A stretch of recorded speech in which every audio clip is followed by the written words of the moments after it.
Hi, it's Katrina.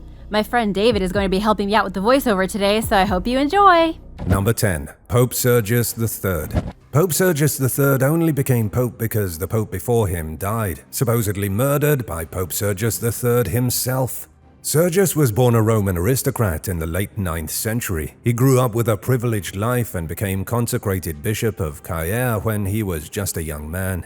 He took part in the bizarre trial of a corpse thanks to Pope Stephen VI, and when he tried to get into the papal office the first time, he was denied. But after the death of Pope Theodore II, there was mass confusion in the Vatican. Right at the end of the 9th century, there was a time of major political upheaval in Italy. There was pope after pope and violence in the streets, and the aristocratic families and factions of Italy were at war with one another. When a chance finally revealed itself, Sergius III seized the seat of the Vatican with a small army he commanded on January 29, 904 AD. He then overthrew anti-Pope Christopher, who'd ruled for only a few months after deposing Pope Leo V. Rumor has it that Sergius felt bad after throwing Christopher and Leo in jail, so he had them both strangled to ease his guilt. This was supposedly done to save them from the miseries of being imprisoned. Before we move on to number 9, I wanted to give a shout out to AK Knight for giving us the super thanks. This channel wouldn't be what it is without supporters like you, and if you haven't already, subscribe. Number 9. Pope John XII. Pope John XII's time in the Vatican can be summed up in a few words: drinking, gambling, murder, and incest. Historians say Pope John XII marked the absolute lowest point in Vatican history. In 2,000 years of popes, John XII was arguably the most corrupt of them all. He was a robber, a murderer, and an atrocious priest. And French historian Louis-Marie de Cormenin said he soiled the chair of St. Peter for 9 long years. John was the supreme pontiff from 955 AD until 964 AD. His rule was during the dark century of the Vatican, the time known to historians as the papal pornocracy. Ever since the collapse of the Carolingian Empire that had so bravely protected the legitimacy of the Church, Rome and the Vatican had fallen into the greedy hands of squabbling Italian families. The Church was run by a bunch of mafia families, and it went on for centuries. John was placed on the throne when he was only 18 years old, and he used the wealth of Italy to fund a lavish lifestyle, even outlandish by Pope standards. He also had a wild gambling habit that cost the Church an obscene amount of money. The Lateran Palace was turned into the biggest and most luxurious brothel in Rome, and John openly committed unspeakable acts of sin. If there was one particular thing John did that was atrocious, it was this. When pilgrims journeyed to Rome to see the Holy Vatican, John would frequently kidnap them, trap them in his Pope Palace, and make them do unspeakable things with him. Number 8. The Trial of Pope Formosus. Pope Formosus spent his entire life in the political arena of the Vatican. First he was a bishop, then he served as a legate to Bulgaria in 866 AD. He went on diplomatic missions in the 860s and 70s AD, and he was generally well liked, especially by the people of Bulgaria. Boris I asked the Pope to make Formosus the Archbishop of Bulgaria, but Pope Nicholas I refused. Then there was some drama between Formosus, the newly coronated Charles the Bald, and the widow of Louis the German. Formosus was then excommunicated for deserting the diocese when he fled Rome and refused to return. He claimed that he was scared the emperor would have him killed. Formosus was excommunicated in July of 876 AD, but this was an issue because he was already in line for the papacy. In 891 AD, despite having once been excommunicated, Formosus became the pope, and while he was in the seat of power, he got mixed up in even more drama. Formosus despised Emperor Guy III of Spoleto. He created issues with Constantinople while trying to liberate Italy from Guy's family. The current pope then died in 896 AD and was replaced by Pope Boniface VI. Then, just 15 days later, Boniface was replaced by Pope Stephen VI. Pope Stephen VI was a staunch supporter of everyone Pope Formosus hated, and to take revenge on the old pope, Stephen had Formosus's corpse dug out of the ground and put on trial. He'd only been dead for about 7 months at this time, as his body was still rotting and in decay. He was dressed in papal vestments and his skeleton was seated on the throne. He was even given a young deacon to be his attorney. It was the most bizarre trial in Vatican history, and in the end, Pope Formosus was found guilty of all the crimes put against him, and his name was to be removed from all official records. Number 7. Pope Julius II. Pope Julius II ruled for a fairly long time compared to many other popes. He was the supreme pontiff from 1503 until 1513 AD. Born in Genoa, Italy in 1443 AD, he was the 216th pope to take the seat of power. He even took the name Julius after the Roman dictator Julius Caesar, and that should be enough to show you exactly where this is going. Pope Julius was all about conquering. He wanted to regain all the papal lands that had been lost in recent years. Unlike so many popes who sat on their thrones counting their money, Julius went into battle. He joined the struggle on the battlefield with a sword in his hand. He also had 2 nicknames, Warrior Pope for obvious reasons, and Terrible Pope due to his nasty temper.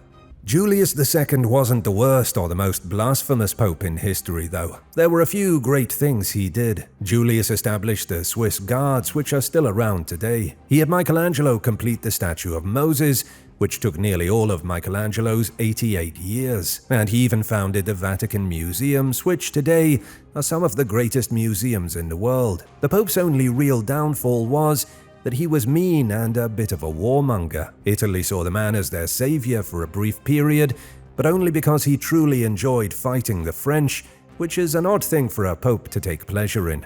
Number 6. Pope Leo X. Pope Julius II was most likely the biggest supporter of the arts the Vatican ever saw, but his successor, Pope Leo X, was a close second. Leo also loved the arts and went above and beyond to fund great high Renaissance artists in Rome. But whereas Julius II fought in battle to reclaim Italy, Leo X reveled in lavish extravagance that brought on the Protestant Reformation.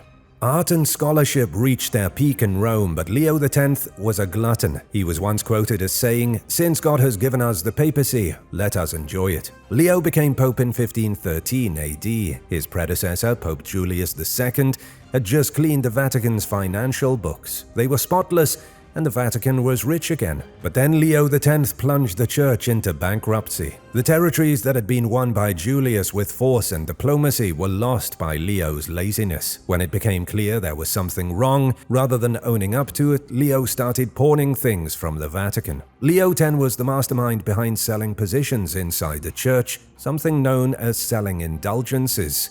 The gross corruption of Leo X would bring about the biggest catastrophe the church had ever seen in the form of the Protestant Reformation. It was his corruption 500 years ago that helped Christianity begin to lose its stranglehold on the minds of people. Nobody trusted the church anymore, and it was a blow to the Vatican from which they've never truly recovered. Number 5. Pope Boniface VIII. Pope Boniface VIII was one of the most controversial popes in history. His reign lasted 8 years and marked the beginning of a steep decline for the medieval church. He was born Benedetto, a member of the extremely powerful Italian Caetini family, and his great-uncle was Pope Alexander IV. The man on the papal throne prior to Boniface was Pope Celestine V, one of the only popes in history who voluntarily gave up the throne. He abandoned being the pope for seemingly no reason on December 13, 1294 AD. Historians believe Boniface may have been part of a small group of elitists who convinced Celestine to give up his seat or die. Then, just 10 days after Celestine's resignation, Boniface VIII was named the pope. But the thing that makes him so controversial is the Unam Sanctum. This was a declaration made by the pope that he acted on the behalf of God. The declaration said Pope Boniface VIII was an agent of God, the holiest authority on earth. It was a declaration meant to make the Pope not only the leader of the Christian Church, but the leader of everyone on the planet. Boniface wanted to be more powerful than any of the kings in Europe. The Unam Sanctum didn't go well for Boniface, though. He went on to excommunicate the King of France, but this was a bad idea because the king sent men to abduct Boniface. Then, a few days later, Boniface was found dead. If you were the Pope, what name would you take for yourself? Let us know in the comments, and while you're at it, subscribe to the channel. Number 4. Pope Alexander VI. Pope Alexander VI was one of those traditional popes who had orgies, bribed officials, sold church offices, and was just generally dirty. Alexander VI was born in Spain in 1431 AD, with the birth name Rodrigo Borgia. His family was extraordinarily important, as they had their hands in every honeypot in Europe. His uncle became Pope Calixtus III in 1455 AD, and the entirety of the Borgia family was getting positions in the church. Nephews were becoming cardinals, and even 25-year-old Rodrigo was given the position of Vice-Chancellor of the Holy See. There weren't enough positions to give family members, though, so nepotism began to run rampant. Rodrigo Borgia became Pope Alexander VI through an aggressive campaign of bribery following the death of Pope Innocent VIII in 1492 AD. He was 61 years old when he took office, but that didn't stop him from handing out jobs like candy. On October 30th, 1501 AD, Pope Alexander VI hosted the first official Vatican orgy, but it's known more tamely today as the Banquet of Chestnuts. Alexander, his son, and their closest friends had a party with 50 prostitutes, and rumor has it that they made wagers on who would last the entire night. Number 3. Pope Innocent VIII. After assuming the role of Pope in 1484 AD, one of Innocent VIII's first acts was to condemn witchcraft. Innocent issued a public decree called a bull condemning all forms of witchcraft, and years later, near the end of his life, the Pope drank the blood of children. Yes, he literally drank the blood of at least 3 young boys as a way to try and cheat death. Pope Innocent and those in his close personal circle had a strong opinion on magic. They were all about persecuting witches across Europe and burning women alive. Innocent also helped bankrupt the treasury at the Vatican, which wasn't the first time in history it was done. He interfered frequently in Italian politics, and he played his own sneaky game where he'd pit certain monarchs against one another.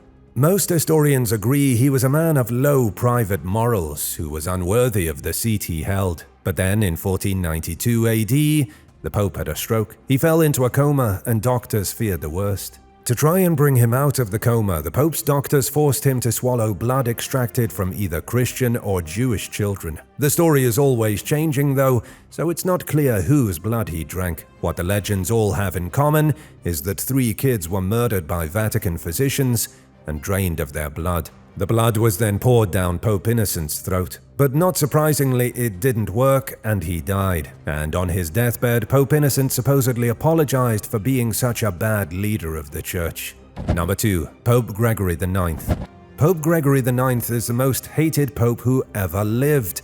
He wasn't hated during his rule, though, which began on March 19, 1227 AD. He's hated by people today because he started a war on cats. Gregory also began the Crusade of 1239 AD, but that wasn't against furry felines. The thing with cats in the Middle Ages was that people thought they were agents of the devil, especially black cats. They were feared by everyone who believed the crazy things that came from the Vatican. Pope Gregory was a staunch believer that cats carried with them a piece of Satan's spirit, and according to him, cats simply couldn't be trusted. This went beyond all superstition into the realm of insane paranoia. Starting around 1233 AD, Pope Gregory initiated the mass extermination of cats in Europe. It's unclear how many were killed, but it was a lot. For a full year, Europeans were urged to bag up all the cats they could find and either burn them or throw them in a river. But don't worry, the cats got a late revenge. Without felines stalking the gutters and sewers of medieval cities, the rat population exploded. Rats carried the plague unhindered by cats, and upwards of 50% of the population died miserably from the horrible illness. Number 1. Pope Francis. It's difficult for a pope to get away with the kinds of things that popes did in the Middle Ages, but today there's a new breed of pope, one that can't do anything weird without someone with a smartphone catching them in the act. But that doesn't mean popes are much better than they used to be. Some people even believe Pope Francis is a bit off his rocker. Francis is the current head of the Catholic Church, and he has been since March 13, 2013. He's the first pope born outside Europe since the 8th century. He's originally from Argentina, where he worked as a bouncer and a janitor before joining the Society of Jesus, aka the Jesuits. Francis is also the first Jesuit pope in history and the first pope from the southern hemisphere. But apparently he's obsessed with the devil. Pope Francis is always making weird tweets about the evil one, the great dragon, or the tempter. He has a lot of names for the devil. Pope Francis holds the belief that the devil is a real person. He's also warned the public multiple times about elegant demons lurking in the Vatican. Nobody knows if Francis is nuts or if he really thinks there are evil souls in the Vatican. But it could all just be a ruse, and behind the scenes, he could be the truly evil one. Which pope do you think was the biggest scoundrel? Let us know in the comments below. And if you liked this video, be sure to give it a thumbs up and subscribe to the channel. Thank you so much for watching, and we'll see you in the next one. Bye!